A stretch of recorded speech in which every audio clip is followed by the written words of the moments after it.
The following is a presentation of the ForceCenter podcast feed.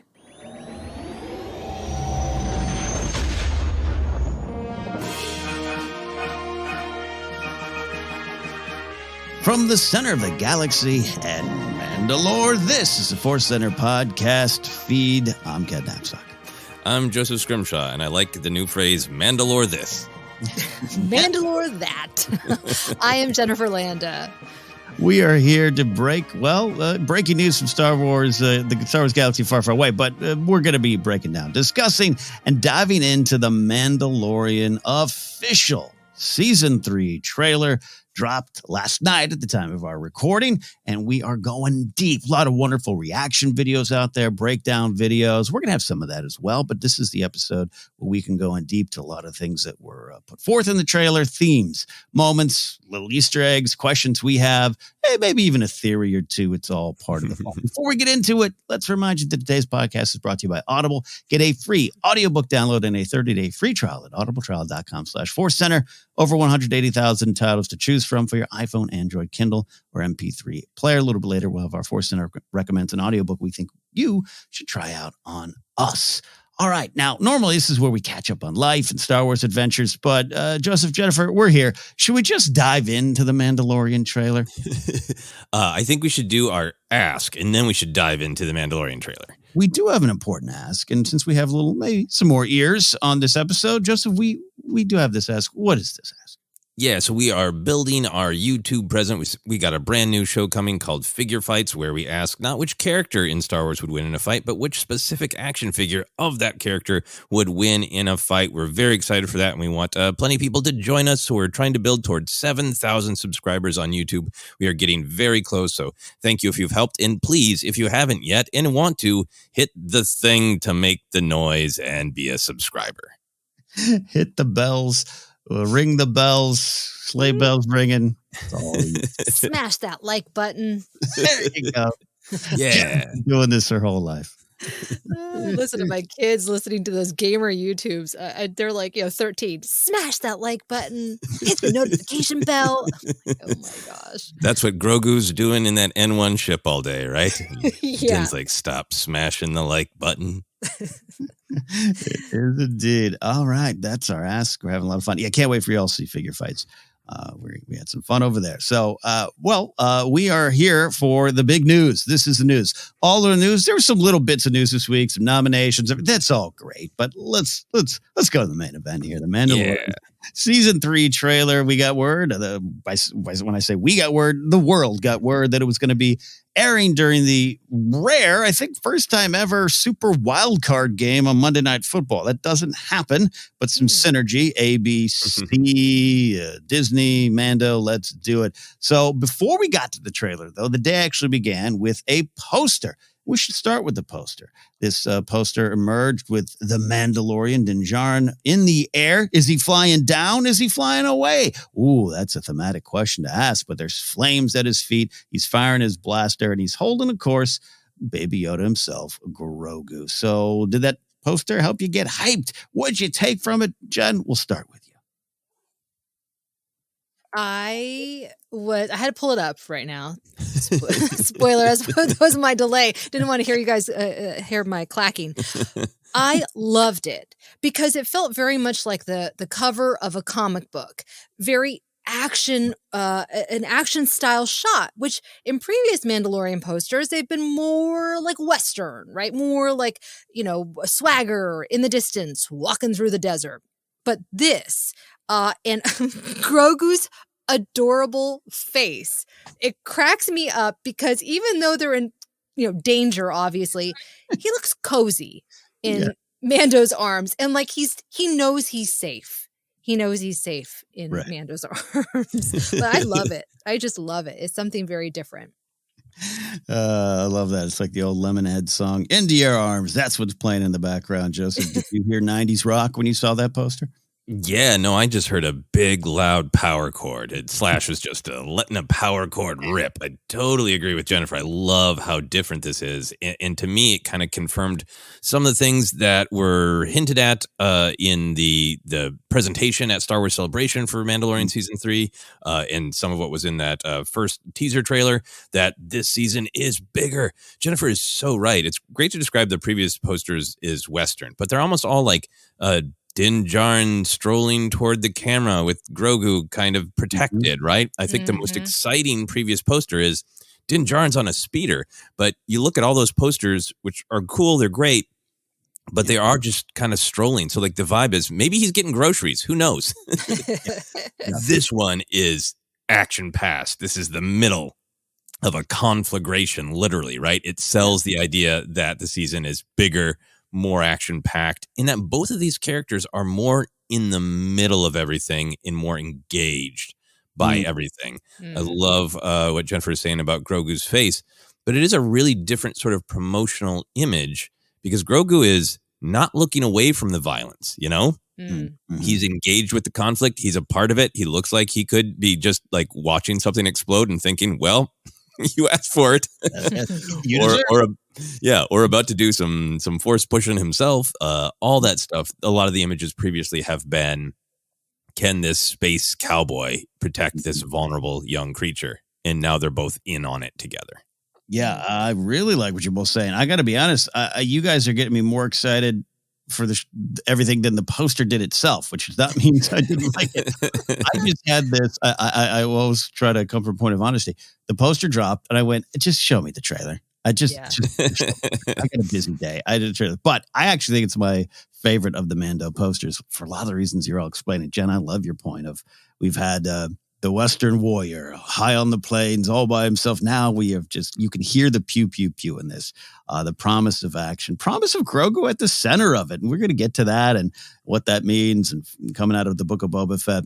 And I said earlier, but is Mando leaving the action or jumping into it, or both? He's got his cape on fire, fires at his feet, and the rocket pack's engaged. So maybe he's jumping up to get an angle, or maybe I've been playing too much Fortnite and looking for the high ground. But this it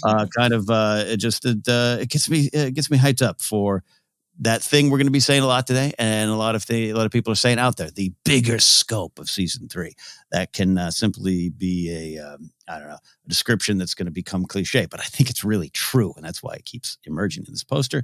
Just kind of backs all that up. Joseph, do you have this on your phone yet? It's the final question. No, I did take pictures of it and posted it all over social media. Compositionally, he's getting the high ground. He is flying up, and I'm not going to go on and on about the composition, but this is once again, I think, really good composition to have two huge directions of energy, him flying up, but all of their energy is still down there in the battle. So I think it's awesome.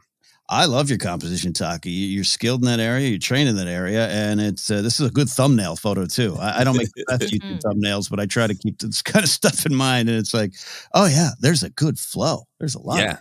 Yeah. Love it. Well, that was earlier in the day. We, like I said, we're waiting. And that led us to the trailer. But we like setting the scene. We do this when we talk about how we watch the shows, how we break them down at home. You watch it at midnight. All that kind of stuff matters as a Star Wars fan, and especially in this day and age, from like 2014 on, when trailers themselves became super, super big events that we love. So we want to set the scene. What was your mindset going in? Were you excited, nervous, bummed the Buccaneers were losing 17-0 at halftime? Tom Brady's last game. There's big stuff going on here. Joseph, where were you at when this trailer was dropping? You just told me more information than I knew about the football game ever, that it was the Buccaneers and that Tom Brady was even playing. Last game? Really? Hasn't he had a lot of those? I don't know. He's going to play till he's 60, but yes. Yeah, no, I did not have time to sit down and watch the football. I kind of like, I'm not a huge fan, but I do enjoy watching it, and I kind of enjoy the ritual of sometimes watching something that you normally wouldn't, so you can see a Star Wars trailer. But just a different vibe with my wife and I. So my hope was my wife and I my wife was kindly making us dinner, and we were both going to watch an old episode of The Great British Bake Off. And my big tension was, will they drop the trailer before my wife is finished cooking the pasta? Ooh, that's a tension. And it was a scraped by. I was like, oh, We're about to sit down. I'm just going to check social media. And I swear to God, the first tweet I saw confirming that the trailer was out was like, Order 66 is back. I was like, damn it. Oh, Yeah. jeez. Yeah. Which is fine. It doesn't matter. People are excited. It's just the nature of things. I'm not upset about it. So yeah, then I watched it right away on my phone and was really excited to see the amount of new shots, some old shots with new spice, all that stuff. The very first thing I did really was just take a picture of the quacking monkey lizard. But that was me, my viewing. That's a great shot. I love that. And I am, historically a big sports fan, big football fan, but I just don't watch them anymore. And a lot of it is this modern era of streaming. I don't know where to even find games anymore. It's not like the Force Awakens, you had DirecTV. I turned on channel 3. Like I knew where to go. And now I'm like, do I have ESPN Plus? I can't. Do I have the live TV version? I don't know.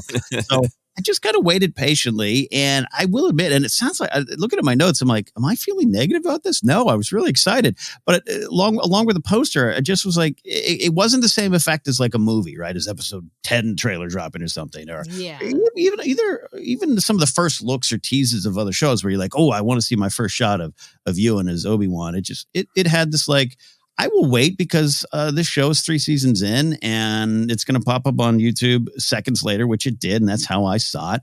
But I just sat there just like waiting patiently, finding my Qui-Gon balance because I was just very curious as to what was going to be shown. We had seen a lot of stuff, celebration footage and whatnot.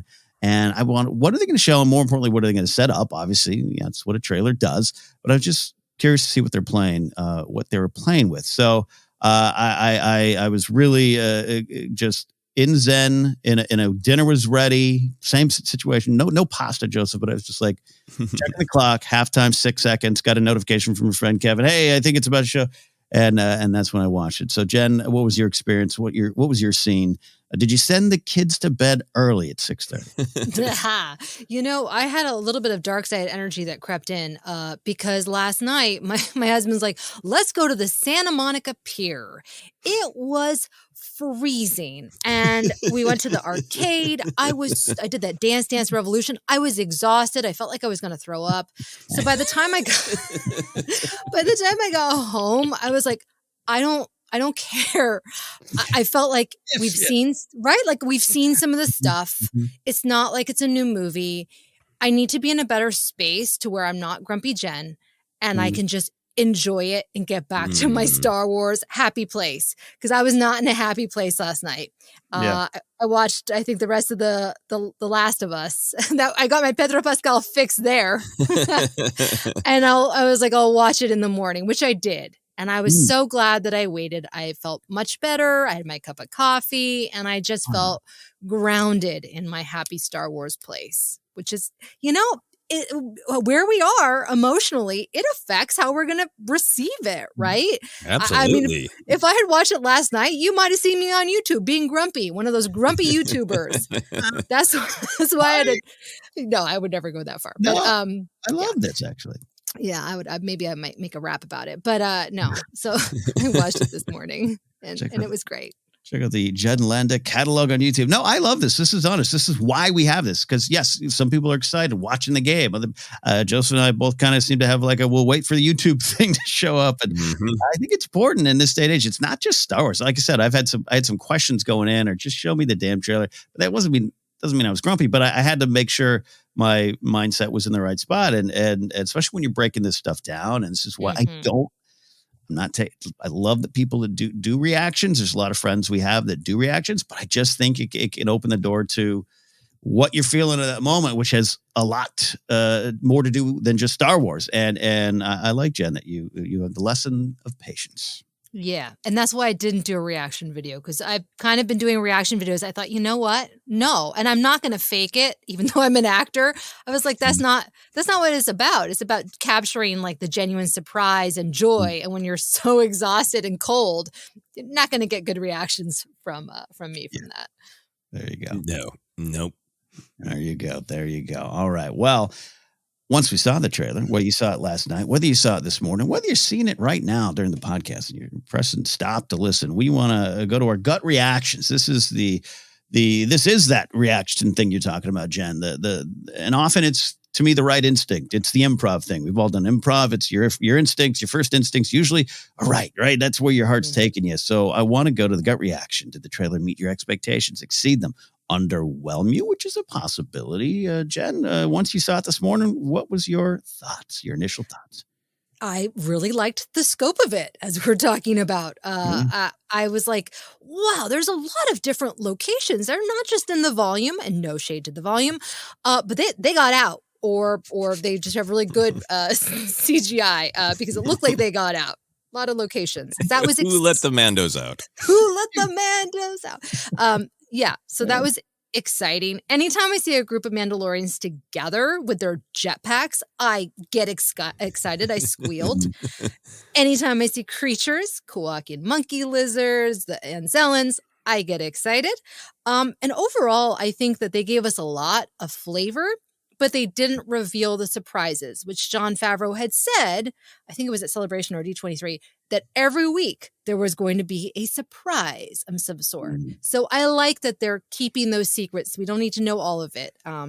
Look at what they did with Baby Yoda, Grogu, right? They kept that a secret. So who knows what awaits us on the other side? Yeah, that's a great point. There's a lot of things, I think, going into season 2 that we felt we knew, right? And some of those I believe were... the air let out like a balloon to get the information over there to distract from the Luke of it all. I think that's a great tactic, but I feel, Joseph, that we don't know much about it. So your gut reaction to this, as Jen pointed out, a trailer that showed a lot, but didn't reveal everything. Yeah, no, I was really, it exceeded my expectations. There we go. I'm filling out your survey, Ken, and I'm ticking the exceed expectations box, everything, the service, the visuals. Yeah, I think it does have to do with where your expectations are, right? And for me, I was excited to see some new shots, but really to see a lot of familiar shots and kind of some new spice on them. Of like, I thought this trailer was going to be more about how are they framing the idea of this season? I was not expecting any major reveals. I was not expecting a confirmation that Boba Fett is going to show up, that Sabine Wren is going to be there, that Ahsoka is going to be there. I was really expecting it to give a little bit more lay of the land, use a combination of some old footage and some new footage to kind of just put a different spice on the same dish. And I kind of feel like that's what it was. And that's what was really, really exciting to me. Because I think I'm thrilled for hey, is Cobb Vanth going to show up? Hey, is it going to be a whole Order 66 episode, right? All that. Is one episode going to be Din and Grogu are barely in it and it's an Ahsoka episode and people are going to be upset, whatever. I am excited about all those things, but I think the dark side of that is that we can fall into what we're excited for is who is going to show up, not why are they going to show up? What is it going to mean to Din and Grogu? And I feel like this trailer was so centering on the ideas of what are Din and Grogu going through? What are they trying to accomplish? Confirming that there's going to be a major subplot of what's going on with the New Republic and the baby First Order, for lack of a better term, if that is where the Moff Gideon story is going. I really felt like it was grabbing the ideas of the season by the horns, and that's what it was showing us, as well as a Kowakian monkey lizard, which was beautiful. Yeah, and listening to both of you describe what's going on here, I think I stumbled onto some of my darker feelings at the beginning of the conversation. I think I just was expecting to see a lot of the things we'd already seen before, including Bo-Katan, maybe a reveal or two, but we didn't get that. And I love that. I think that's what I love this trailer a lot. I think it exceeded my expectations. Plus, it was just damn fun. That music hits, and it feels like the return of a friend. That music's become so timeless. And remember, it used to be brand new and kind of put us on shaky grounds as a fan. What is this music style? And just that opening chord hits, and you're like, Mando's back. And I absolutely love that stuff there. And yeah, I really think Joseph did a great job of just kind of setting the tone. One thing you had said years ago on a show, Joseph, I thought it always kind of remains true, is they never really lie in the marketing. They might play around. There's definitely some cuts. Carson Tevin's not speaking to Mando in that moment, I don't believe. It's two different backdrops. It's like Kylo and some of the Rey stuff in Last Jedi trailer. But it's all effective. It's all put together to tell you the story.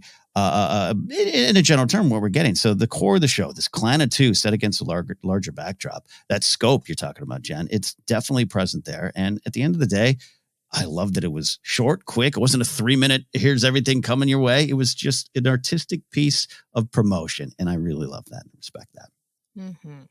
Yeah, I love what you're saying too, Ken, about being happy with the music, because there's this great sense to me of the old and new in Star Wars, which I always love. At this point, Din and Grogu are the old. That theme song is familiar. It's exciting for us to, rejoin these friends.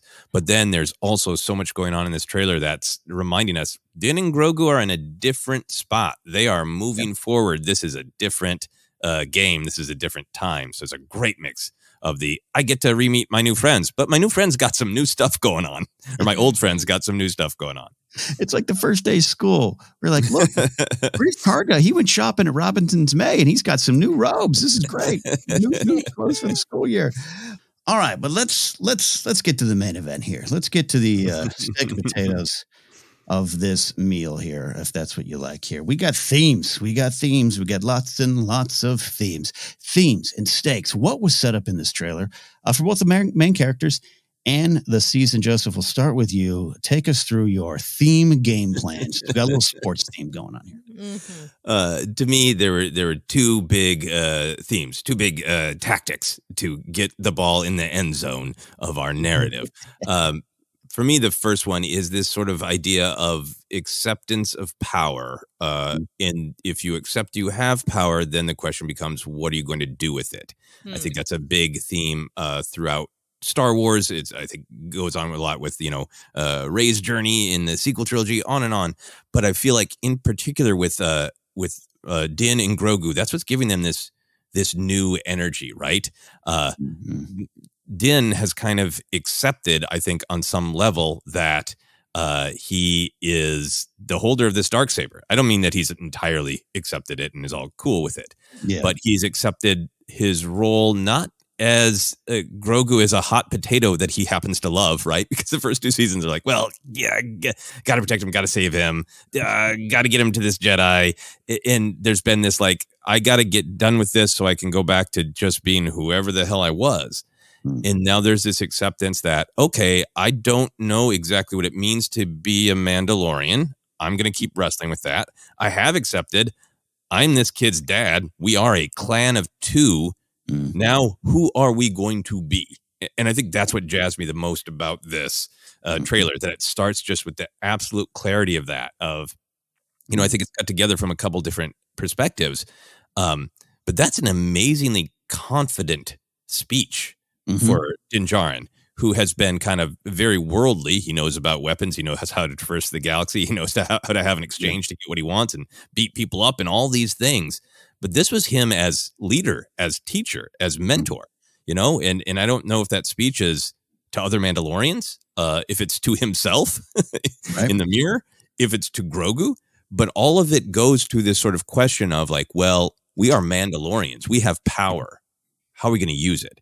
And then one of the other big revelations to me of this trailer is that Grogu force push at the end. One of my absolute favorite moments, reminding us that he does have power, but also showing us that after his time with Luke, that he is feeling better about how to use it and when. And it creates this picture that Grogu is extremely capable, doesn't need his father's protection, but instead probably needs his father's guidance. All of it is this big picture of, well, we're the clan of two. Who are we going to be? What are we going to believe in? How are we going to use our power? Love that as a jumping in point. That is a wonderful place to start of what to do with these beliefs, these skills, and identities, because that's been what's at stake so far in the series. And even, the force push, other than just being a fun moment, it's a cheerworthy moment. Exactly backing up what you're saying here. And I'm with you. I love what you said about that speech, and Jen, really curious what you think about the speech itself, the confidence level of it. I even had the thought of, is this something at the end of the show? If you want to actually get into like beat by beat predictions, because he did say it with a lot of conviction. Whoever's saying it, even if it's to the mirror. I've said some things in the mirror that I've said with a lot of conviction sometimes. The dueling philosophies of what a Mandalorian is that's been presented in the show thus far, there might be more philosophies, to be clear. It's becoming intertwined and emerging in this kind of new, fresh, and very personal way. This is and I'm going to toss in Carson Teva's speech of, hey, something's happening, and if you don't react soon enough, it might be too late. Paraphrasing, of course, but that whole thing. There's kind of this run, which you got the speech from Mando, you got Teva talking about what you got to do with these beliefs and skills, identities, and connections, which Mando's been connecting with a lot of people along the way from a point of where he wasn't connecting. And it ends with this wonderful Kowakian monkey lizard literally pointing the way, the next shot being grief. Again, could this all be editing? Yes, of course. But it's an art piece telling you, hey, take what you got, find who you are, and go connect with the people that matter to you. And you'll find your way in the galaxy. And then what are you going to do with that? I thought it all worked out beautifully. So Jen, we'll start with you on Pedro's speech, or Din's speech there. And where do you go with all this stuff? Yeah, it really was connecting to the theme of everyone learning how to lead. Din learning how to lead, the New Republic figuring out how they want to lead. And really that speech, what I thought was so interesting is, when he says you also have to know how to navigate the galaxy, that way you'll never be lost. It's about obviously like figuring out what your moral compass is, what values do you stand for, but it's also about like how, when you are connecting with these people, sometimes you may need to use force and sometimes you may need to negotiate. You may need to have a peaceful approach, figuring out, just like with life, right? How are we going to deal with these different types of personalities? And right now, as with the force push that we saw with Grogu's probably really excited to be able to use a lot of force, no pun intended. He's going to need Din to be like, hold on. Let's calm down there. Let's figure out when we want to use that tactic, because we are creating a new way. We are creating a new path forward. And I thought that was really, really interesting. And one that was, well, we'll talk about it, but like, it's important that we got that episode in the Book of Boba Fett, because we see the internal challenge that he's going to have of how he was raised versus now how he wants to lead. But he also has some guilt and wanting to atone for his quote unquote sins. There's a lot happening with him that he's going to be wrestling with this season. Yeah, I really like picking up the way you're both picking up on the way that speech ends. Of you also have to know how to navigate the galaxy. It's not just about learning how to fight.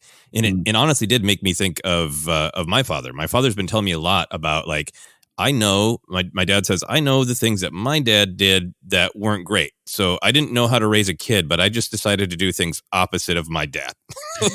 And they go, did it work okay? And I'm like, yeah, it did, Dad. It really did. And it almost does feel like that, like the way that he says, you also have to know how to navigate the galaxy. And it pretty much cuts to him shaking hands with grief, right? Right. Right. And it almost feels like him saying, I was raised to be there for other Mandalorians, but to do that by being stoic, strong, capable alone. I was never taught how to reach out and work with other people. And I'm going to teach you how to reach out and work with other people, kid. Absolutely.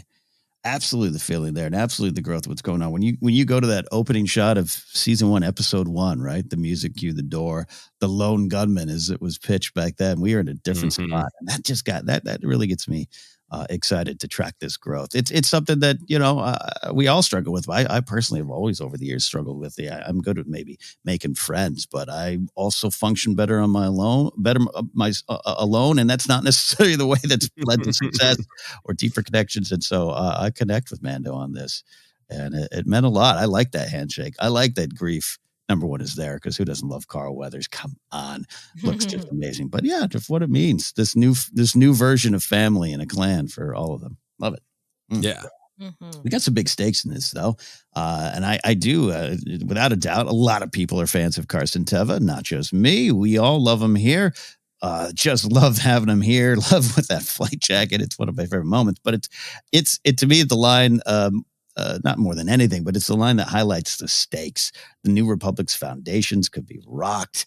There's this idea of is the Empire being dismantled, or is it rebuilding, or both? And Din's place and all that, and how to keep Mandalore alive out in the galaxy. We got a shot of that Mando helmet in the ruins there of Sundari, which means to me the future of the Mandalorians themselves are at stake. So that's just a wide net, Joseph. But where did you go to? And some just the stakes being raised in this trailer. Yeah, I think there are huge stakes in terms of the I was going to say global, the galactic impact, right? Of if Mandalore rises again, if the people of Mandalore rise again, how are they going to fit into eventually? I don't think it's necessarily for this season. How are they going to fit into this battle that's going on as the New Republic is trying to create this peace across the galaxy and maybe ignoring this giant problem that we know is going to come in the form of the First Order.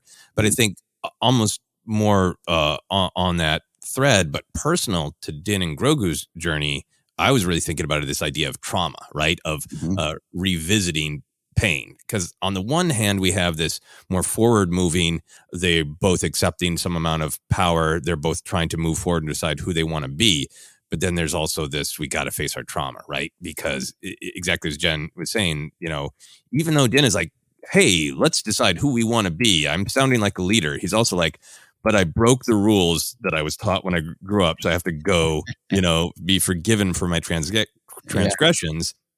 And how is he going to do that? By going to this place of devastation, his destroyed home, addressing maybe his own feelings about, could he have done anything to prevent that? The helmet in the ashes shot is really powerful because it is about trauma and the past trauma and how do we avoid that in the future. And then that one shot of Jedi, is a cool shot in the trailer, but implying that we're going to see Order 66 to me is huge and important because it's not like a canon thing or a Jedi thing. Like I'm excited to see Jedi always, but to me that one shot tells me Grogu is on the same path as his dad. He has to cope with his trauma of what was lost, what was destroyed. What did he learn? What is he going to take from that trauma going forward? That one shot to me creates this question of, if Din's journey is to go back to Mandalore to address his trauma, is Grogu literally going to go back to the Jedi Temple to address his trauma? Could you imagine just the shot? Little Grogu waddling into the temple. I love this. Jen, get you in here on this big stake of trauma and how that relates to the bigger picture as well, but the personal growth. I think, Joseph, you're very right. You got the ruins of Sundari. We knew that was kind of coming. And it's not a necessary surprise we're going to get into Order 66 stuff. We can dive into that more specifically, but those are two ruins, right? Those are two big ruins these characters have in their psyche and their souls that they have to deal with. So, Jen, that's part of the stakes as well. What jumped out to you? Yeah, that's such an interesting point. Like, he is seeking this. He is seeking atonement for his transgressions. But charting this new path, is it going to give him what he's looking for? After he goes there and does all that, like, does he, getting the armor's acceptance or forgiveness or whatever you want to say, is that going to really bring him what he wants? Or is that going to give him peace? Is that going to help him? Or is he going to decide, you know what? I don't need that. I can make peace with it on my own terms. And going forward, we can have a new way of doing things or leading. I am curious to see how that plays out. And for Grogu, oh my gosh, like just that shot, I'm like, well, please, if you're going to tease this, you got to reveal who saved him, right? There was so much speculation. Is it a lightsaber? Is it something else? Like, who is behind the door? Hopefully we will find out. That's going to be, there's so much pressure on that door right now, both in the story and then on our minds. That door opens up. Who's there to fight? Who's there to save? What's Grogu staring at? Yeah, a lot there as well. In terms of the New Republic, Carson Teva, the call to action, it goes to what you're saying, Joseph, too. We were all discussing earlier about, cool, you got these beliefs. Yeah, that armor looks pretty cool. You know who you are. What are you going to do with it? Because, by the way, as I've been saying for a couple seasons, says Carson Teva, something's going on out there. That's pretty big stuff. Yeah, and that the thing, we, the audience, know that thing going on out there is the attempted rebirth of what brought trauma to both Din and Grogu and to the places that we might visit. This physical devastation, like some of it, hey, maybe that helmet is ancient, right? But the condition of Sundari right now is the Empire, the trauma that Grogu is trying to get past with Order 66 is the Empire. And then here's Carson Teva saying, hey, that's all maybe happening again and nobody's paying much attention. Yeah. Jen, your thoughts on the Empire, the First Order, Carson Teva's jacket. What do you got? Oh, I love that patch. It's a little Rancor patch. Yes, Adorable. Yeah, and I was surprised and delighted to see Captain Carson Teva back. Paul Sun Young Lee reprising his role because he's such a great character, and I like that he's kind of like the Columbo or a detective of the galaxy, putting the pieces together. Right? He's always showing up like, well, what's going on here? What is everyone up to? And who is he talking to? That's what I want to know. Who is he talking to? Did he get some sort of promotion? Right. And what is going on? And he could be referring to a lot of different things that are happening in the galaxy. What does he see as the biggest threat? Yeah, I'm really excited. I'm really excited to see what's revealed. Yeah. And just on a charm level, the wonderful actor of Carson Teva spent the entire night retweeting people's calls for Carson Teva action figures. So that brought him even closer to my heart. Love it. Absolutely. He deserves. And now we get different. We can get the X-Wing pilot outfit. We can get the bomber jacket outfit. Yeah. Trust me, I want more salt and pepper beards in my Star Wars figures. Not there. Anything I'm leaving on the table, Joseph, that you want to talk about? Trauma, that's big. We can talk about that for a long time, and the stakes and how it's all tied together. I think everything else those are kind of like the big picture things to me. And I think everything else is diving deeper into, these questions that you were both asking of who is Carson Teva talking to? Who did rescue Grogu? What does that mean for the story? I think all of it is kind of diving deeper. Yeah. We'll dive deeper into some of those moments and all that stuff there. Jen, any final looks for you at the themes, things that emerged to you, monkey lizards pointing the way, anything that grabs you? I like that it seems like the stakes are obviously probably the highest, I feel, for this show. And, one of the things that was interesting about the first couple seasons was that it was like each episode it's not that I wouldn't say that it connected together, right? But it kind of did feel like each episode was its own little mission. And I feel like here there is a larger mission, and it's going to be a through line through each and every episode, kind of leading up to something. So I don't think that there's going to be any filler episodes in this season. I think it's such an interesting way to look at it and talk about it, because I think the way season 1 and 2 were constructed reflected a little bit of Din's psychology, that he was taught that everything is transactional, right?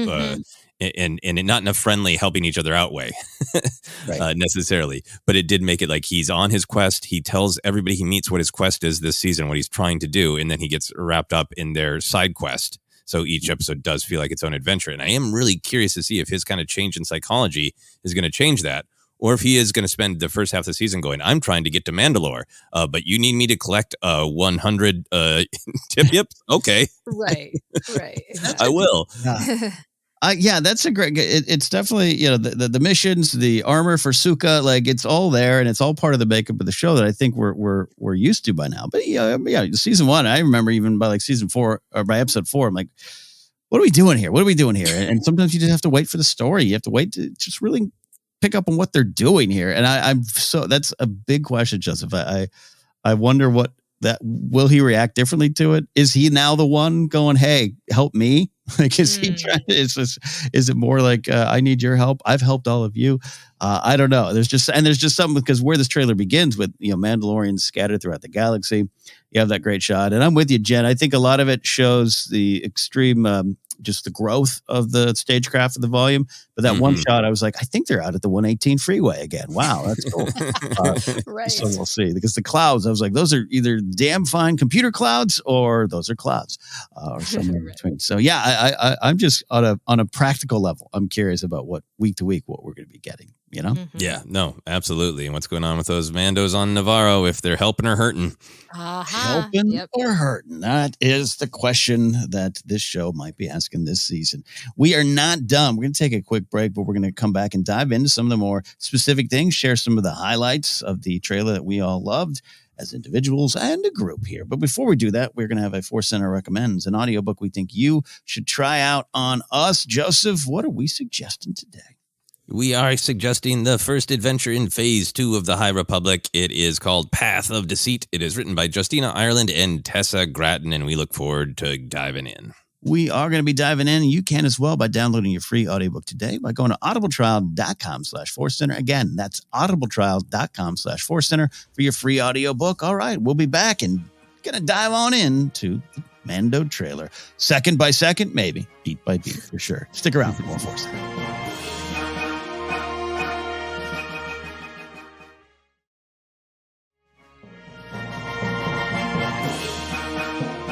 Welcome back to ForceCenter. We are looking at the Mandalorian official season 3 trailer, which, there's 2 versions of, by the way. There's the YouTube/football halftime version, and then there's the Disney Plus version, which has 1 extra second of a shot.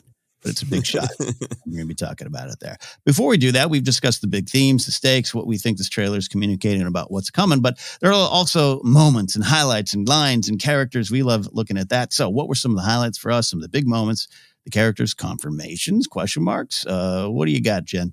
There were so many things I loved, and I like that you can take it frame by frame and really analyze what is a droid in that shot, which alien is that, right?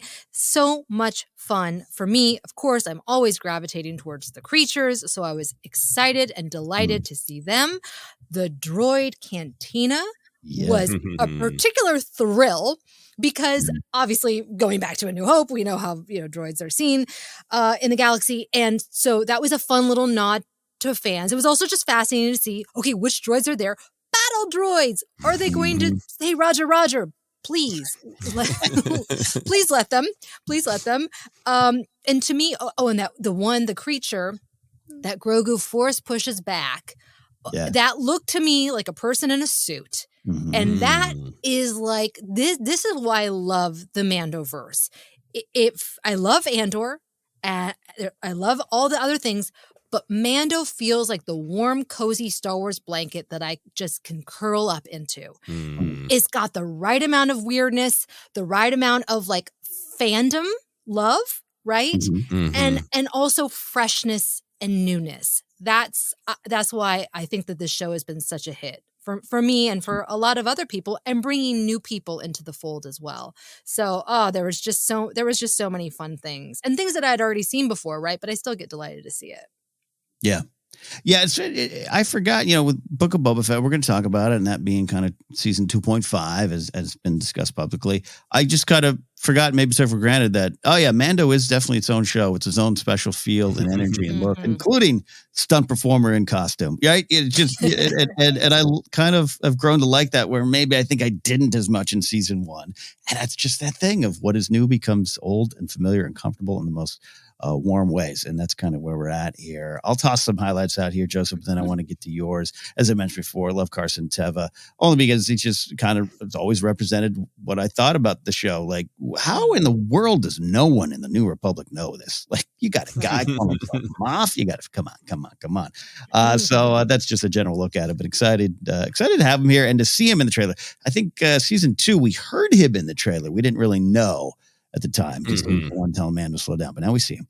One of the highlights a lot of people discuss, and we're going to get to the Order 66 stuff, of course, but the lightsabers are reflecting in Grogu's eyes. Just kind of a cool shot and lets you know what's coming. I like that freeze frame there. The droid bar, the battle droids. Yeah, this is an interesting thing for me, because I think there's a lot of people who love the Mando, who love the show, but have that perspective, which is a great perspective because it's theirs and it's general of, didn't we all agree that the battle droids suck, right? Those are the Roger Roger things from 1999. And then they haven't seen them since then. And they haven't, like Joseph and I, fallen in love with them on Clone Wars. Right. So, Jed, to your point of will they say Roger Roger? I hope they do. And then I think I really predict there's got to be some people making wisecracks online, and they're going to look around to a silent room, and everyone's going, oh, no, we don't do that here. We love the battle droids. Yes, wearing my battle droid shirt proudly, Oh, they're so great. Yeah. I liked R5 in the droid slot, and Zellens, a.k.a. the Fricks, as a lot of people are saying. It works for me. I absolutely, TIE interceptors and chasing the Mandalorian gauntlet. That's cool. We talk about that. But I got to say, I do love the shot of them being Din and Grogu, and perhaps R5 leaving in the N1 with the fireworks behind them. Yeah. Kind of, I don't want to get into beat by beat predictions, but I'm like, kind of seems episode 1-y, like especially if he had just finished up with Boba Fett and Fennec, and there's if they continue pick up at all with that, there might be a celebration. Maybe it's an anniversary of sorts. Who knows? Who knows? And he's got to go do this. He has done what he needed to do to help Boba Fett and all the themes that connect with that story. And now it's time to go out on his own or go on to the next journey. And, in a series that is in the Outer Rim, where it's it's the New Republic, but it's a darker corner of the galaxy, still working through some of the stuff, and we know that's going to be at stake in the series. I just like to see celebration and joy, and that was kind of fun. I like that little shot. So that's some of mine. But Joseph, what did you go to in terms of highlights? Yeah, a lot of similar stuff, but I love what you're both saying about just the big picture tone too. We talked about like the big ideas, and I feel like Mandalorian is great at having this very minimal but very deep and very emotionally moving story, which is why people get hooked. But it does also just love Star Wars, all aspects of Star Wars, right? It loves the pulpy adventure, it loves the sci-fi, and it loves the weirdo aliens. I mean, this is the show that gave us Frog Lady, right? And Pelimoto. So to see that vibe continue, and Jennifer, you're making my heart flutter with like, yeah, guy in suit playing weird fishy cave monster guy. Yeah. All right. Let's do this. Let's absolutely Sid and Marty Croft with a budget. Let's do it. Oh my Great. gosh. Yeah, Love exactly. it. It's totally Land of the Lost. Yeah. The little Land of the Lost. The Sigmund and the Sea Monster. Yeah. Oh my God, that gosh. scared me. I was like, why does this creature alien look familiar? That's why. Total Land of the Lost. Yeah. Younger people, if you don't know, many of you might, but if you don't know, give yourself a treat and Google Sid and Marty Croft and marvel at the technology we grew up with. Anyway, yeah, so I think my favorite moments were a mix of that sort of fun stuff and that, it was just going to tell this story. I think one of my very, very favorite number one things is that Grogu force push.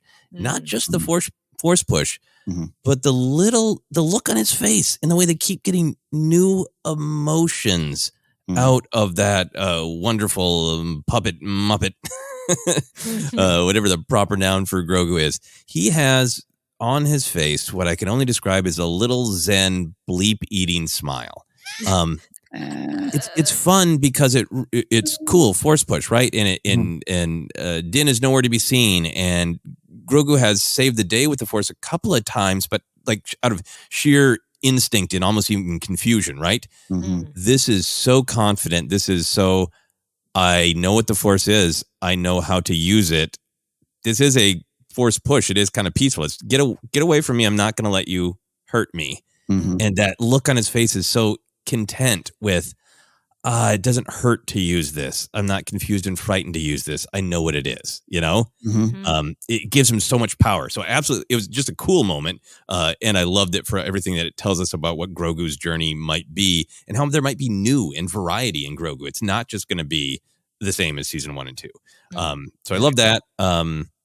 We knew the armor was going to be in it, but having a fresh armor shot, having the Pelimoto presence confirmed, I hope that those two continue the way they kind of came together in that Book of Boba Fett Mandalorian episode to be these sort of counter influences on Din. I hope their presence together in the season continues that.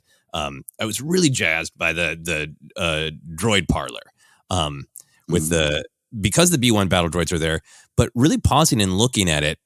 Yeah, it really does look like a droid bar, a droid cantina, droid hangout. It looks like instead of drinking, they were charging themselves. Oiling up. Yeah, maybe it's a special kind of electricity that gives them a little buzz. I don't know.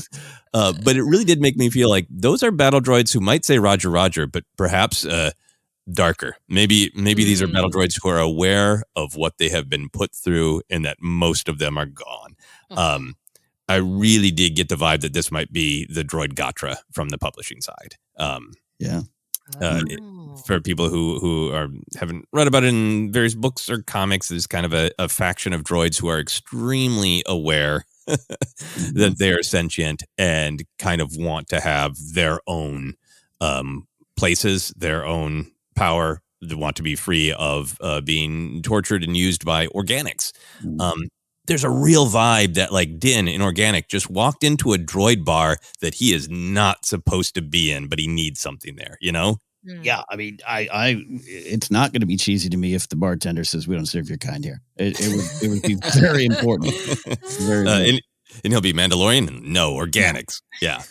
Yeah. In the droid that it looked like that was tending electricity bar, looked similar to the droid that is in the speeder with Pershing on Coruscant. And the droid to me looked a little bit like the droid that popped up in Rebels season 3, the episode Warhead, had that very classic original 3PO drawing by Macquarie design, and then turned out to be this super powerful infiltrator droid. I believe the technical thing from Wikipedia, the EXD series infiltrator droid. I don't know if it's the same droid, but if it is, I'm kind of excited about the continued using things from animation and bringing them into live action. Yeah, and you had brought that up off air, and we did a kind of an image search, and it's it's a 99% match just on that face. So it's into what end we don't know, but I'm with you. I love that the callbacks, a lot of Macquarie stuff in the show. Also, by the way, it wouldn't be the first time Mando did something based off Macquarie stuff that Rebels did that aren't actually connected. The ice spiders come to mind, right? Yeah, right. Exactly. We're both just paying our respects. But yeah, I'm with you. It looks very, I think that's a great point. Yeah, yeah. And we've been joking about the quacking monkey lizard, but really, I mean, just a great shot in the caption, tree lizard screeching. What's not to love? And showing the evolution of Devarro. It's great to see that the leg of that IG-11 statue I had forgotten about is great. Final thing for me is I really like that Carson Teva's line in the show it's important and high stakes, like you've been saying, Ken. But it's also just right on the nose, because it really does feel like Carson Teva saying, do you want the First Order? Because this is how you get the First Order. Like it's not subtle. And I think that's great, because it's telling us, it's playing fair. It's telling us this is what this series of shows is dealing with is, could the First Order have been stopped? Yeah, no, I like that. It could lead to big answers, bigger questions, all that stuff. But I'm with you that it's just direct. That Carson Teva is a straight shooter. He's a gumshoe on the hunt for answers, and he doesn't have time. He wants to tell you what's up, what's at stake. You mentioned the IG-11 statue, which a lot of people mentioned. I think it was in season 2, but it's on the stepping on the head of a stormtrooper, and then in that one shot, it's gone. So my thought is, are the group from episode 1? Season 1, episode 1, have they returned to get revenge? And the fact that you are glorifying this droid that killed us, we have issue with that. It could be something else, probably a little bigger, but who knows? I like that. A lot of stuff there. Okay, we got some bigger questions though that we want to ask. And look, here's the thing. All right, let me just ask the question. How are we currently feeling about Din and Grogu being reunited in the Book of Boba Fett, as we all saw, or at least it seems some of us did, and ready to race ahead here in this trailer? That might be a leading question, because that's where I start. All of you out there can have your snark. And there's been a lot of snark today, a lot of it from smug people being smug on the internet. Who would have thought? What a formula. But I think the thematic choices were played with, and decisions made in Book of Boba Fett, and now we can move forward. I am sorry, I love it. I'm more on the side of, I'm glad Book of Boba Fett was 2.5. It was part of this larger universe. They all have value. All the stories have value. And we got one of the all-time great episodes of Star Wars, I think, with that Bryce Dallas Howard directed episode, with the as you call it, Joseph, the Tale of Two Moms. And now we are ready to go. I like it. I love it. But I might be a little grumpy today. Jen, you seem to have joy in your heart. We'll start with you on this here. I love the Book of Boba Fett. Fight me on it, because I have I love that show, and whatever. Okay, so people are going to not like it. Fine. Okay. But if you just take that episode, it is a fantastic episode, and I love it because it shows their journey, Din and Grogu's journeys, and it gives us time to see what they're dealing with so that we can hit the ground running with this season of The Mandalorian. It was very important. It fit within the Book of Boba Fett. Who knows if Boba Fett might make an appearance in The Mandalorian season 3? Maybe. Who knows if Ahsoka might show up, right? We don't know. But I really, really like it. And I think it was important to see Grogu choose to go back with Mando. He is rejected, basically, becoming a Jedi. He's made peace with that. And we needed to see that. Plus, we got this incredible Luke Skywalker, young Luke Skywalker. So for that, I'm happy that we got that episode. Love everything you say. I'm not going to fight you on it. I'll be in your corner. I understand that is a little bit of a different show. A lot of people didn't connect with some of the Book of Boba Fett things. I get it. I really do. But I just think there's so much value to that show. And the jokes about it are just like, it's like the stormtroopers miss when they shoot. We got it. Good for you. You made your joke, but can you tell me what it all means? Can you dive into the themes and how that tale hooked up with the themes that were going on in Boba Fett's life and Fennec Shan's life, and how it all's just moving it forward? And oh, by the way, they couldn't get Pedro during that time. That's one of the reasons they made that damn show. And so either you have nothing or you have this wonderful show that explored a character-changing Boba Fett and how it tied into the galaxy around him and the people around him. I think it all has value, and I love it. I'm excited. And Joseph, we're hitting the ground running, but please, where are you at with this? I think it is all about choice. Yes. I think it's about choice for Din and Grogu, as Jennifer was saying, but I also just think it's about choice for viewers. I understand where some of the criticisms come from. I don't ultimately agree with them, but I do understand where they come from. I understand saying, hey, that was an amazingly emotional finale to season 2 where Din let go of Grogu because he knew that's what was best for him. So, hey, are you just undoing all of that and in another show? I get that question coming up in your mind. I also get the criticism of Book of Boba Fett that maybe it should have been advertised even more, of saying this is, the continuing story of this era, but we're focusing on Boba Fett stories, but be sure to expect all these other stories to continue. Maybe people would have received it much better than, I've talked to people, frankly, our age who love Boba Fett and they like Mandalorian, whatever. They're not tuned in and they just sat down to watch a Boba Fett show and they were confused, okay. Yeah, I get it. Those things are understandable and they're valid. And I think we're just at the point where it's just a choice. Because to me, those 2 episodes, the one really focusing on Din, the one really focusing on Grogu, are 2 of my favorite episodes of Star Wars storytelling. They are vital to the story of The Mandalorian. If you don't like the Boba Fett thing or didn't feel it worked or, really didn't like those colorful speeders, which I also understand, it's just choice. You can just let those things go. You can watch those 2 episodes of Book of Boba Fett to catch up and enjoy the journey and try to receive the story as it was told. And what's exciting for me and why I don't agree with the criticism that, hey, we had this great emotional finale in season 2. We did. This doesn't undermine it. Din and Grogu are on this path to kind of protect one another, keep one another alive, and felt like by the definition of who they are, they can't be together. They can't be a family. They can't be a clan of 2. So they sadly, let one another go. And then we have these 2 nice methodical episodes to show, hey, actually, we can choose to be a family. It's huge that Din is, absolutely mortified that he took his helmet off. And he's like, I'm going to go fix that. But first, I'm going to find my boy and make sure he's okay.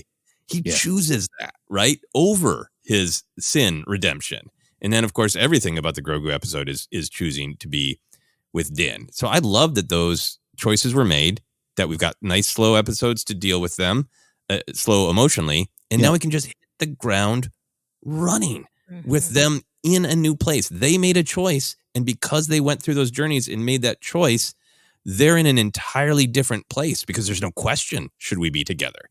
And if Din had just never handed Grogu off to Luke, they wouldn't be in that same place, I don't think. Yeah, no, I agree with what you're saying 100%. And, the risk of starting a fight that Jen wants to have with some folks here, I'm with your corner. I'm ready. No, it's just like, You can choose to be above the art. You can choose to be snarky and smug above it. You can choose to get your tweets with all your views that we now see. You can do that, or you can engage with what was presented to you. Our big mantra around here, and find out what is there for the story, for you, for in it, and understand it and explain it. Or you can have your reels, and you can get your reels out there with your snark. I just think I've lost a lot of patience over the last year or so for that. Where again, I really understand what you're saying, Joseph, about understanding. They made a decision as artists, and not every decision is going to work 100%. Not every joke I tell on stage works, but sometimes I stand by them because it's building to something else, or it's a part of a larger theme I'm dealing with, and I respect that even more. And also, now here we are, a new season, and we're ready to go. And if you didn't watch it, that's fine. I don't know what to tell you, but it's similar to, other connected parts, Maul returning in Solo, some of the stuff in Rebels. It's all there for you, but you don't have to watch. You don't have to love it. But then to place yourself in a position above it, it's just become tiring for me, and cuts away at some of the joy. But there's so much joy to be found in this trailer that it's not waylaying me. I'm okay with it. Yeah, and I also think like there's still so much in that season 2 finale. It is not just about Luke showing up, right? It's about both of them making this choice, and they're still dealing with the choices. Apparently, a huge part of season 3 is going to be that Grogu basically said, "Yeah, I'll leave, but I want to touch your face. I want to see your face. Let me touch your face." Din takes his helmet off. He has no doubt about his love for Grogu, but he still feels bad that he shouldn't have done that, right? And like, they're not going to have a conversation about it because I don't think Grogu is going full verbal. But like, that's fascinating that Din and Grogu are back together. We chose each other. We love each other. We're a clan of two. And then Din's like, and also, I shouldn't have shown you my face. And I got to do a bunch of weird crap to make up for that emotional connection we had. And Grogu, how's Grogu going to feel about that? Yeah. I mean, the show is called The Mandalorian. We have to explore what it means to be a Mandalorian. Yeah. What does it mean for the armor? What does it mean for Din, right? And that episode where the armorer says, then, Mandalorian, you are no more. Mm-hmm. Oh my gosh, what an emotional blow to him. You can see it both in the physical performance and you can hear it in Pedro Pascal's voice performance. Mm-hmm. It's just fantastic. And that moment sets up obviously the journey that we're going to get in season 3, but also it gives us stakes. It gives us a glimpse into what he's experiencing, what he's struggling with, and what he wants to become as a Mandalorian. Hence the title. So I think, you don't have to like the Book of Boba Fett, but those episodes are important and I think worth revisiting. I mean, I'm certainly going to rewatch them before going into this season. Absolutely. And I'm excited to. They're great. Yeah. The themes in that show, what was does not mean it has to be what you are. What they call you, what they think of you does not mean that's who you are. All those kind of things and the choices that go into it are at Playing Book of Boba Fett. Now we're just moving the story forward. But I have this battle too with, dawn breaks on Endor and the Empire's defeated and the story ends, and that has no meaning now. That's not the way it works. That's not the way our life works. You don't come to some big decision and go, great, I accepted the job, and that's the end of my story. These things go on. This is why we're here. So there you go. I'm going to leave it there. I'm going to leave it on the table. I love the decision now more than ever. But we have some other big decisions that they're making here. We got this one. We'll say this. There's some speculation. I will cite our buddy Alex Damon, who actually raised some doubt in my brain about this. I have this question here. We got this return to Coruscant. And what do we think returning to Coruscant means for the story? But pause. Stop the presses. Or could that be Hosnian Prime? Or, Joseph, you had the idea it could also be a third big city planet. Coruscant Prime. It could be something else. Although Kreese City Planet. What do we think here about the Coruscant of it all, Joseph? Yeah, I mean, I hope that it's Coruscant. It absolutely could be something different, and then I'll be like, great, what story do you want to tell me? I hope it's Coruscant because I'm really interested in the idea of what is the New Republic presence like on Coruscant. Yes. A lot of this show, The Mandalorian, has shown us that The New Republic isn't fully present in the Outer Rim. They're stretched thin. But when they do show up, they are a force to be reckoned with. You don't want to be on the wrong side of the New Republic. So what is it like in the former heart of Coruscant? Just too many awful things happen there, you know? So all of that kind of idea, I think the possibility of that's where Grogu's trauma is. And there's this great, symmetry that Din needs to go to Mandalore to the heart of his trauma, and that Grogu might need to return to Coruscant to the temple to revisit his trauma is really intriguing to me. And then the fact that the shot of Coruscant is Pershing, right? Pershing seems like this guy who's just like, I'm just kind of good with genetics, and I find myself caught in a web of Sith intrigue, and it's not for me. I'd get out of this if I could, but I don't seem to be able to. And I really do hope it's Coruscant. I guess it doesn't matter if it's Coruscant, but Hazian Prime, so he couldn't be dealing with this kind of question of did they get what they need from Grogu for the next stages of what is happening with the cloning, and who is leading that? What weird, wrinkled, upsetting old, imperial dignitary of Sith cultist is meeting with Pershing. That's some of the fun speculation that my mind goes to. I love all that there, and I'm hoping that the client is not dead and Werner Herzog returns to see one more time. I'm with you on got to be open to whatever it is. We had the speculation going into season 2 that was running rampant of is that Ilum is and turns out it's somewhere totally new, and that's what the show's kind of done. This one just has all the earmarks, of course, and I think that's ultimately where I put my chips, because it represents, you're talking about, Joseph, the past, and also that's, kind of what we're dealing with a lot. The trauma of the galaxy's at stake, too. Even the description we'll talk about here in a second. And even on the timeline, even though I think by now the capital should have moved to Chandrilla before it gets to Hazian Prime. There's all that kind of stuff. But Coruscant's still the center of it here. You look at, I was even discussing this off air with a buddy that, they pointed out, well, New York was our capital before it became DC, but New York's still pretty important, New York City. Still a big city, still a big presence. So I think it's that kind of vibe as well. So, Jen, your thoughts here, and you could put a simple prediction down if you want, but where are you going with this? Yeah, Alex said that he's putting money on Hazian Prime. I'm putting money on Coruscant. Now, as we talked about in a previous episode, I'm a terrible gambler, so that does not mean much. But why? Is because when I think of Jon Favreau and Dave Filoni, they're like my dads who listen and who are going to give me a good present on Christmas because they listen to what I want. And so they know that Star Wars fans want to go back to Coruscant. We want to see it. And for that, they're not going to give us like some Cordonia or whatever, right? Cordonia. I think that they're going to give us Coruscant. And I think it's important and connected to the story. It perhaps is what leads to the flashback for Grogu or revisiting his trauma, as you guys are talking about. So I think it all makes sense, obviously, with the Republic as well, since that's an important storyline. What are they up to? There's a lot of reasons why it should be Coruscant. So that's my wager. I'm putting down some credits. Not much, though. Not much indeed. No, friendly wager. Yeah, no, I love everything you both are saying there. One question I had here, because assuming it's Coruscant, I think we really want to see that. And there's this appeal to Coruscant in live action, modern day Star Wars storytelling, even a glimpse in Rogue One or returning to it or the possibility of returning to it. And of all the things in that so-called, Duel of the Fates script that was out there, the Battle of Coruscant was something that I would have loved seeing that. Love to see that. So what is the appeal? Just analyzing Coruscant itself in Star Wars, Joseph. Why do we, there's generally a call to, let's go back to there. Yeah, well, I just think it's the center of the galaxy, right? I mean, like literally, and the seat of power politically. It was great to see it in Andor in different ways.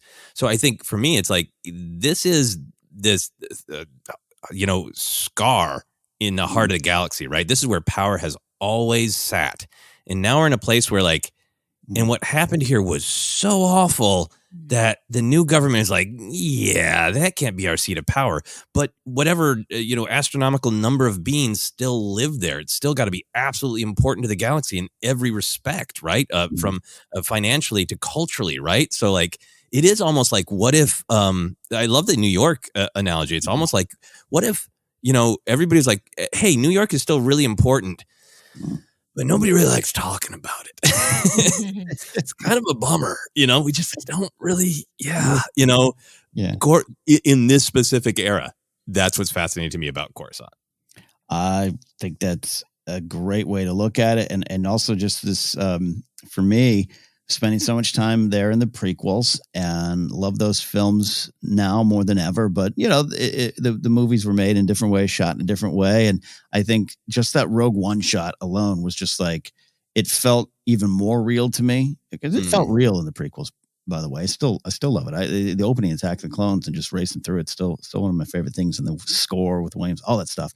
But yeah, there's just something where like even on the like Lego Star Wars games, like I just want to go wander around Coruscant and go grab a bite at Dex's and get on with my day. And like, I don't think that's what's coming here. Where Pershing's not going to go grab a snack at Dex's diner. We could cross our fingers.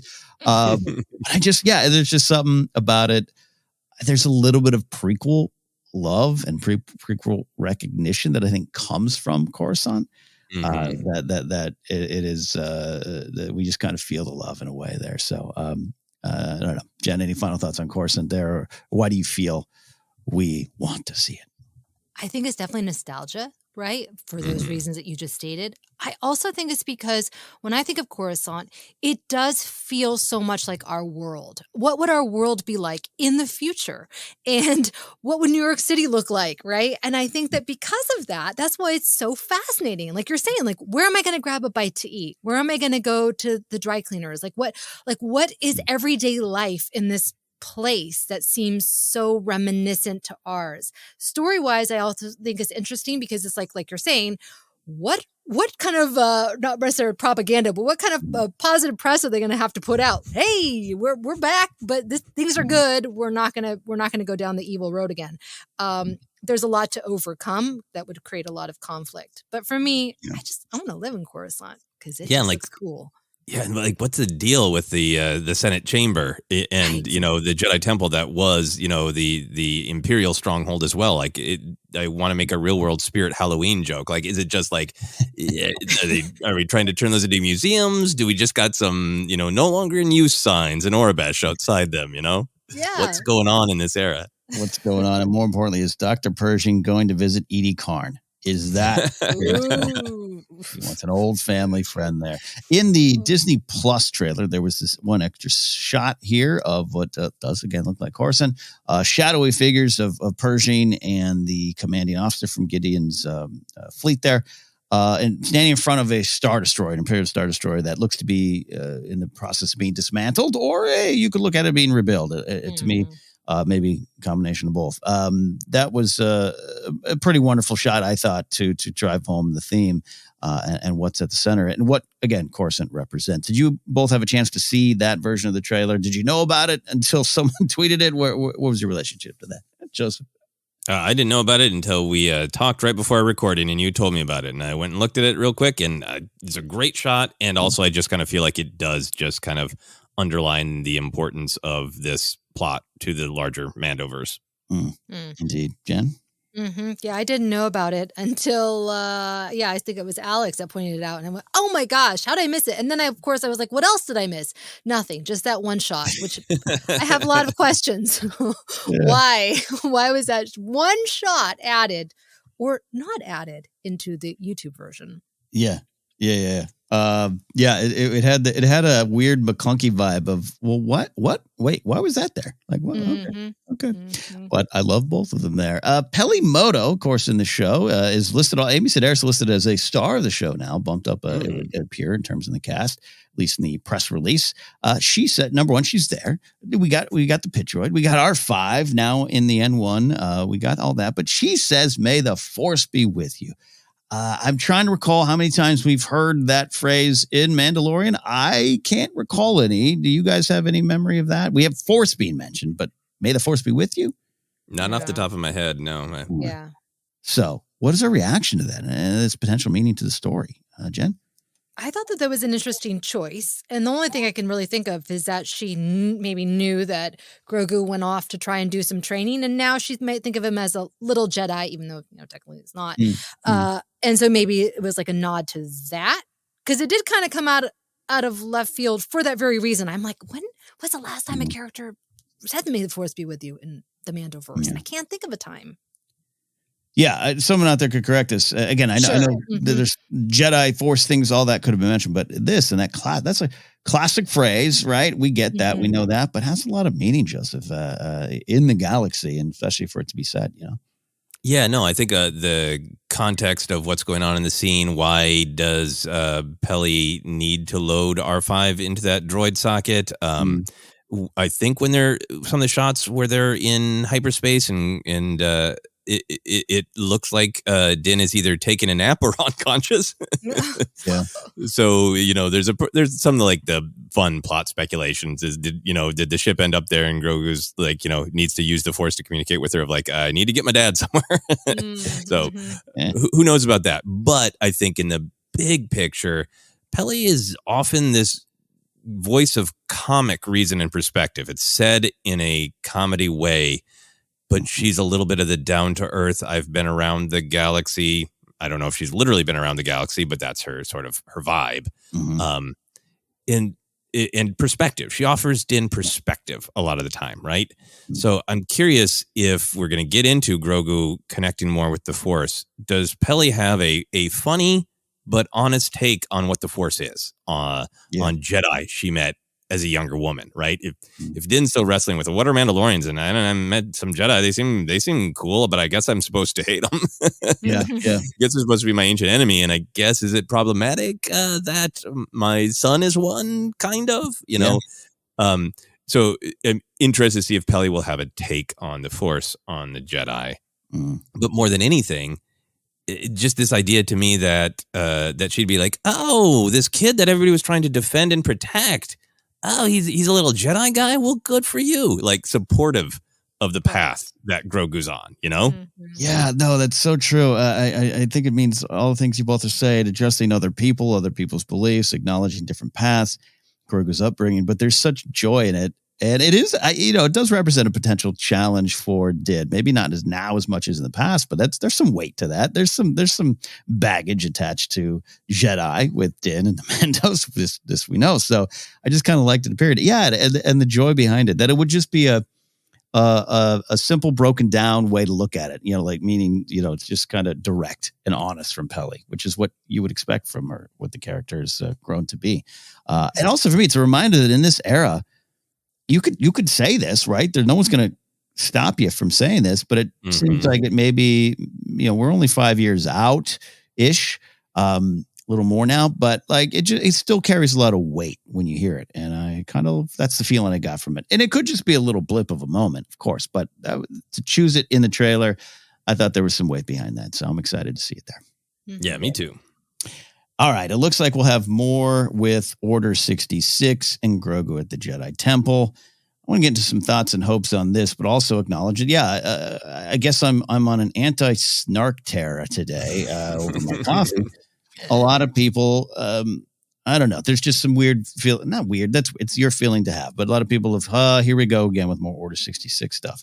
But I do agree with some people out there of like, well, but in all the shows, this is one you'd expect Order 66 to show up based on what we've already seen. It is this big point of trauma that you brought up, Joseph, and we've discussed. So you can bring that up if you want, but I for one, I love the reflection of the sabers. I want an answer. Who is it going to be? I'm not expecting that door to open and Anakin's there fighting. I think it's probably just some clones, but who knows? And I'll say here before we dive in even more, I love that we have the many different pieces of Order 66, including Revenge of the Sith. It's a pretty traumatic incident for the galaxy. An incident that some don't believe the truth of, that some have a different theory of. It reminds me, without going into specifics of real world stuff, but some of those giant global galactic events or wars or things we experience or assassinations or news events. Where were you when? And we all have a relationship to that. And there's often different perspectives in those events. So to go back and watch Order 66 and know that this is when Ki-Adi-Mundi's dying over here, and this is happening to Stas Ali over there, and then we have Riva and her fellow students running around trying to avoid that. Cal Kestis. I like that we have these different perspectives. It is this galactic event that changed the game. So I want to spend more time with it. I think there's a lot to learn from it, though it is traumatic. And if you're also like, hey, I just don't want to deal with that, there's just too real world for me. I understand that. That's valid. But the kind of roll in your eyes of, oh, we're going back to it. I want everyone to have their opinions, but that's what I put out there, that this is a pretty important event in the Star Wars story. So that's my thought. Joseph, thoughts, hopes? It's a big, I passed a big baton to you there. I'm going to try to levitate it with the Force, like Grogu. No, I really agree with you. I think it should be looked at as a seismic event, a huge event in history where everything violently, suddenly changed, right? Yeah. And to me, we're not visiting Order 66 to visit Order 66. We're visiting it through the eyes of this character because they're probably defining trauma. And I understand. I agree. If you're kind of like, that is an event where children get traumatized and I'm not in the mood to see it. I wish it didn't pop up so much. I totally get that. Yeah. But from the storytelling perspective, every time we visit Order 66, we are visiting it through the eyes of the character and we see the trauma in a different way. When we first see it in Revenge of the Sith, it's, Obi-Wan and Yoda's shock that it happened and probably guilt that they weren't there to stop it. We've seen it through Reva's eyes. It's that she was brutalized personally by Vader and one of the few people who saw him and knew and survived to know it was him, right? And on. Cal and Kanan, Caleb, it was the loss of their mentors. That's how we saw it and experienced it, and that they have to find their own way now. All these different things. So that's what's interesting to me of, if we're going back there, we saw the Flash from Ahsoka, sort of mind melding with Grogu, right? So we kind of know that is his origin story. And we could just leave it there. But the fact that we're going back means that there's more to the story that is important to Grogu moving forward. And that's what I see in that shot of, why do we, the audience, need to see it again? Why does he need to relive it? What is he trying to unlock and why? Because like on an emotional level, it makes sense to just be like, you got to face your trauma, maybe in the real world, that means we're literally just talking through it, processing it, right? But in a story, that means an active goal. By facing your trauma, where are you physically going? What are you physically accomplishing in that moment? And that's what's kind of exciting to me of, is he facing that trauma because he needs to remember the rest of what happens? He needs to remember who saved him. Does he need to remember who saved him? Not so he can give us, the fans, an answer, but because Grogu or his dad needs something. To me, there's a part of me that sort of spirals out and like, does Din need help with the Darksaber? Yeah. And does Grogu, and Ahsoka's not around and they don't think Luke would help with that. And they're looking for somebody who can help. And Grogu knows, hey, if I look at the darkest moment of my life, I will find a helper. I'm gonna live the Mr. Rogers quote, by going back to Order 66 in my mind. Those are some of the places that kind of emotionally and practically that my thoughts go. Yeah, more than just answers, but the answers when they emerge will be interesting as well. So it's a win-win for me. Jen, your thoughts on Order 66 and returning to it through Grogu's eyes? I think it's a really interesting risk. They didn't have to take it, right? They showed us the glimpse, and that could be enough for the story or for some fans. But it's a risk to potentially show the rest of what happened. Who is the person that potentially saved him, rescued him? And obviously, it's important. If they're taking that risk, they're doing it to serve the character, to serve the story. And that, to me, gets me excited because they're not just going to throw it out willy-nilly. There's a reason. And is that person going to help them on their quest? Is it going to help heal Grogu? I don't know. But I'm looking forward to some answers. Yeah. My prediction, which could be wrong, is, and it's just a totally speculating for fun, and I will not be mad and flip a single table if it is incorrect. But I got Quinlan Voss vibes. Yeah. because of the nice name check in Kenobi, I think kind of centers up time-wise. He's a character I would love to focus on more. He's a character pulling from animation. Now, because of the Kenobi show, we know that he is a character who has, at different points in the galaxy, timeline of the galaxy, been trying to help younglings remain safe. So I'd be really interested in Quinlan Vos. Yeah, I would too. There's jokey answers, there's fun answers, but it just kind of, I don't know. Yeah, Quinlan seems like there's answers out there about where he was and what he's doing, and this could be a fun one, a big one, and an important one.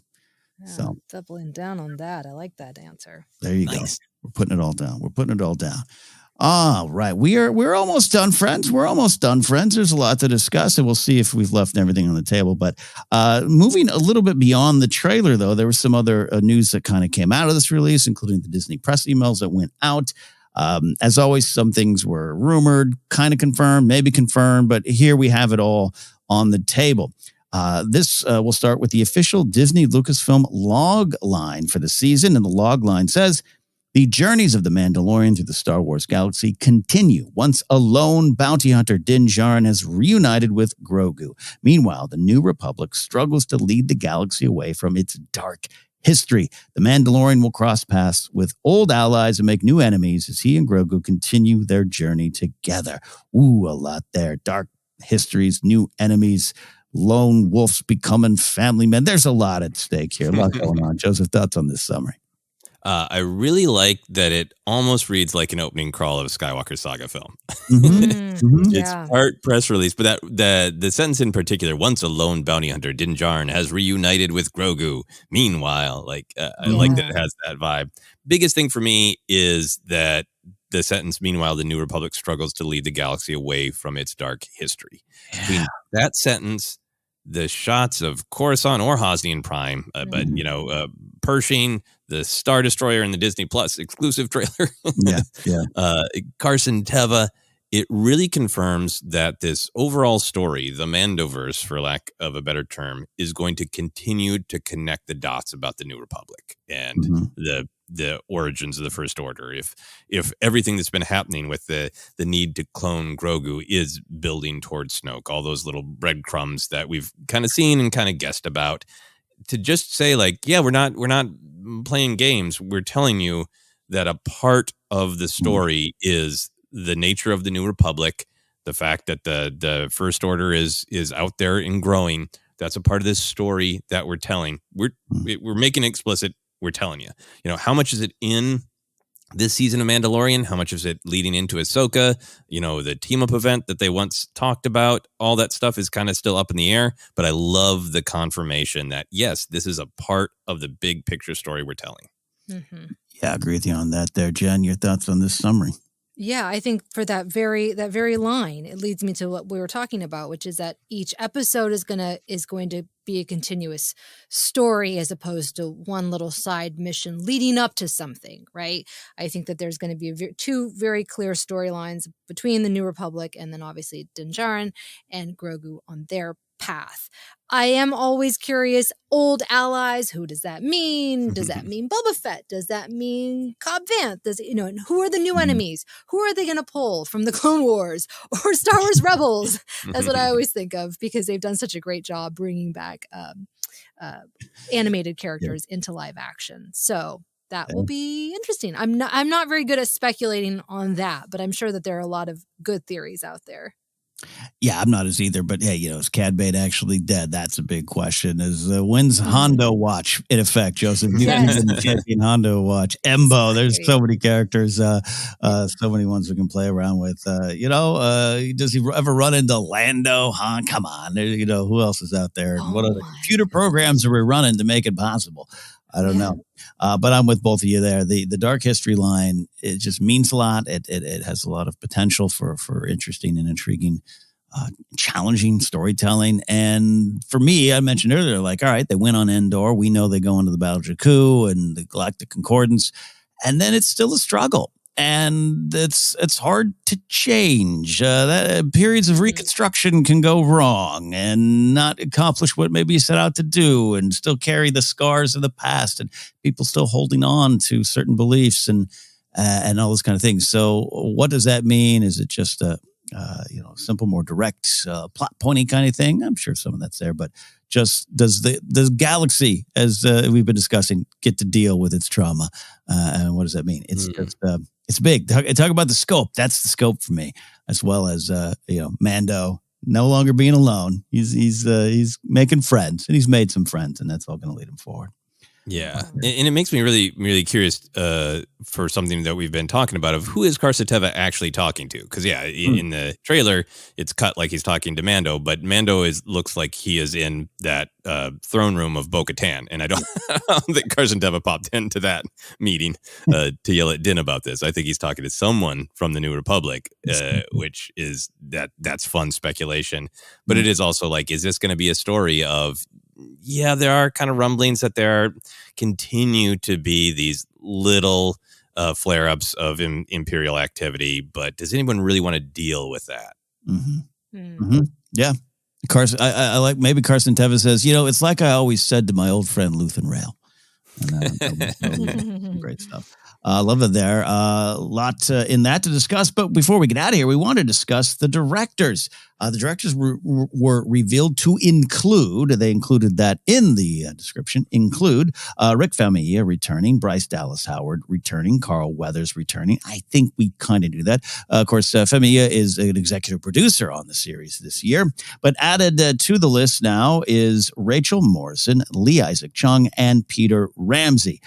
Quick summaries on their careers. I hate to just quickly summarize careers because that's taken a lot of work skills and experiences into some couple little credits. But Lee Isaac Chung made a movie, Minari, that is a story of a very personal story of South Korean immigrants moving to rural Arkansas to kind of make it there. That movie very well received. Rachel Morrison, known first mostly as a cinematographer, but now you should know her as a director. She worked with Ryan Coogler, Fruitvale Station, Black Panther, and a lot of other things. And then Peter Ramsey, a lot of animation, The Into the Spider-Verse, Rise of the Guardians, was also, I think his name had come up with the Ahsoka series. So it looks like he is directing at least one in the Ahsoka series and one in the Mandoverse here in the Mandalorian show. Actually, they're all in the Mandoverse, I guess we could say. Which I don't want to go to simple predictions or connecting dots, but, Filoni's got a co-writing credit and he likes a certain character and you got this guy directing in that show too. I think it's fair to say, hey, we could be getting some kind of appearance from Ahsoka or someone from that team with Peter Ramsey, but we don't want to pigeonhole anyone or anyone's resumes into just small boxes there. So, thoughts on those names, including the returning names there, Jen? I'm so excited. Rachel Morrison also worked with Rick Famuyiwa on his film Dope. She was a cinematographer. So that's exciting that they already have that existing relationship. And what I always love when they release this list, specifically for the Mandoverse, because each person, each director has their own unique style, right? They have their own strengths. And I'm always excited to see, well, how are they going to come into Star Wars within the Star Wars framework?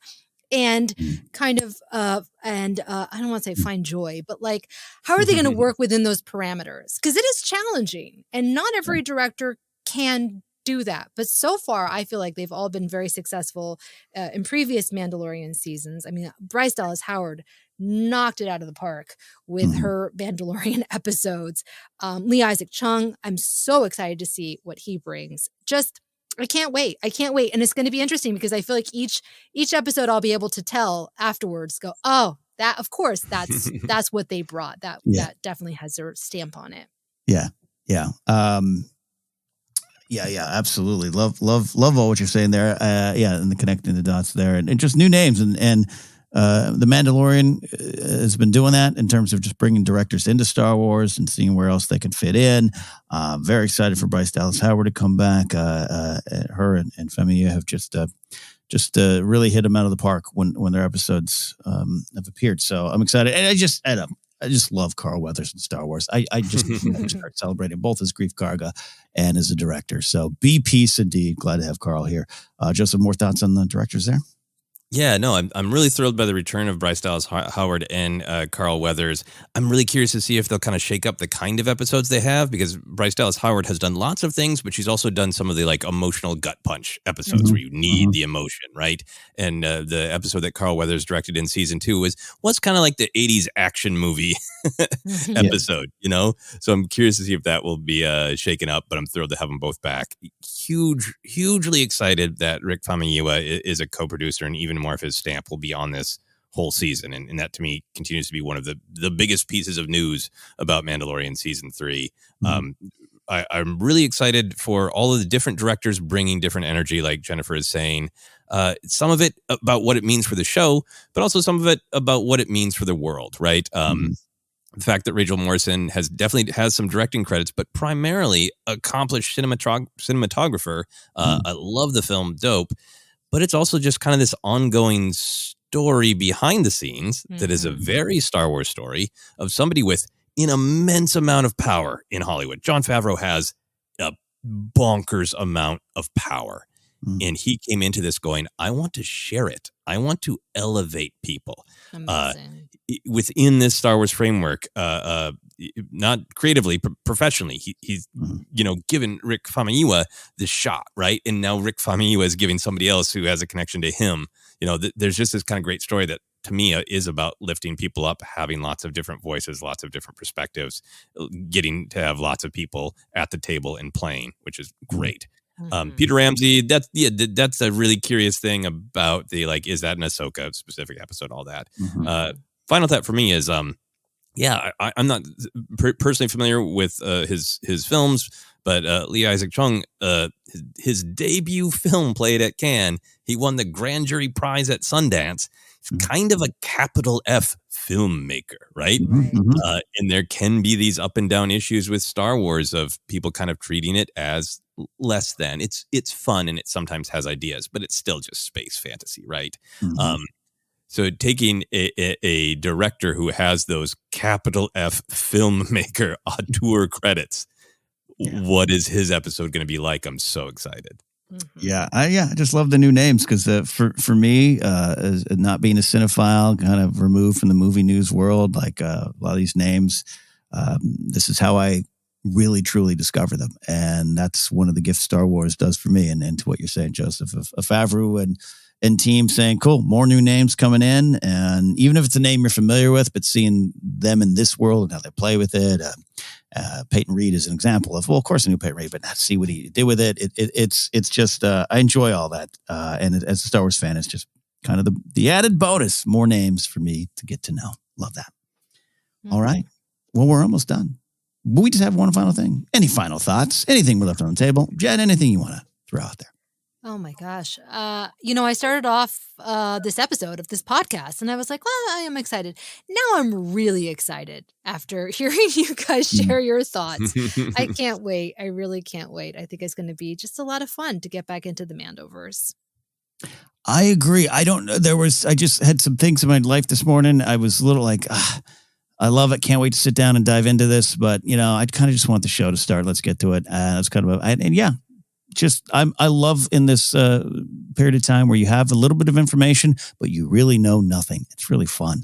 I can't wait for March 1st, but also we got some Bad Batch we got to get to there. So a lot of fun breaking it down here.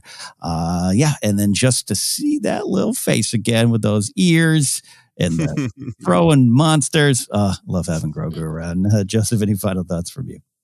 Yeah, I think fun is a great way to say it. I am really excited for this show. I am excited to see who's going to show up because, in my opinion, every time a character has shown up, they have been relevant to the emotional journey of Din and Grogu. So I get to enjoy all the fun of what characters might pop up, but then what is that going to mean?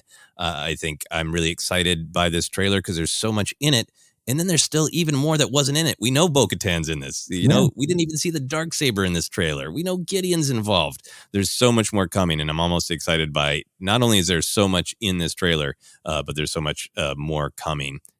Final thing for me is I do think The Mandalorian has been very consistent. Jennifer gave a very good speech about this show is called The Mandalorian. What does this mean? And I think Jennifer is dead right. This show always has been about what does it mean to be a Mandalorian, from that first shot at the end of the first episode of Din and Grogu connecting, of Din not being able to bear the thought that a child in need would look up and see a Mandalorian as death instead of salvation, which is what the Mandalorian is to Din. That's how their relationship began. And here we are 3 seasons later. And I feel like that core idea of what is a Mandalorian, I don't want it to be death and fear. I want it to be salvation.